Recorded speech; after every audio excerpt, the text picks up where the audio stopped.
Hello बच्चों, आइए इस प्रश्न को देखते हैं। रेस्ट्रिक्शन एंडोन्यूक्लियस होते हैं।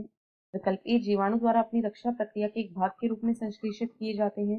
विकल्प बी इन विट्रो डीएनए संश्लेषण में प्रयोग किए जाते हैं। विकल्प सी जीन अभियांत्रिकी में डीएनए अणु को जोड़ने में प्रयोग किए जाते हैं। या विकल्प डी स्तनी कोशिकाओं में डीएनए के अपघटन के लिए उपस्थित होते हैं जबकि कोशिका की मृत्यु हो जाए। इस प्रश्न की जो मुख्य अवधारणा है वह है रेस्ट्रिक्शन एंडोन्यूक्लियस। यहाँ पर हम देखेंगे कि रेस्ट्रिक्शन एंडोन्यूक्लियस जो कि एक प्रकार की एंजाइम है, ये क्यों प्रयोग में लिए जाते हैं, ये क्या कार्य करते हैं। तो रेस्ट्रिक्शन एंडोन्यूक्लियस वे विशिष्टीकृत एंजाइम होते हैं जो डीएनए को ये विशिष्टीकृत एंजाइम है, ये विशिष्टीकृत एंजाइम है जो डीएनए को उन विशिष्ट स्थलों पर खंडित करते हैं जो डीएनए को उन विशिष्ट जो डीएनए को उन विशिष्ट स्थलों पर खंडित करते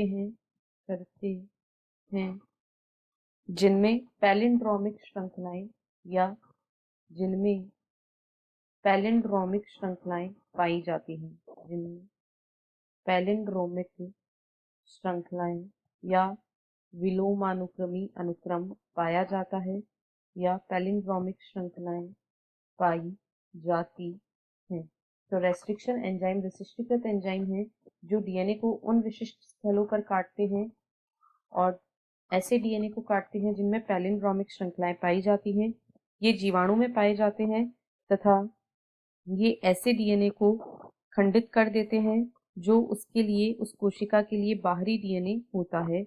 ये जीवाणु में उपस्थित होते हैं, ये जीवाणु में उपस्थित होते हैं तथा आक्रमणकारी विषाणु के जीनोम को नष्ट करते हैं।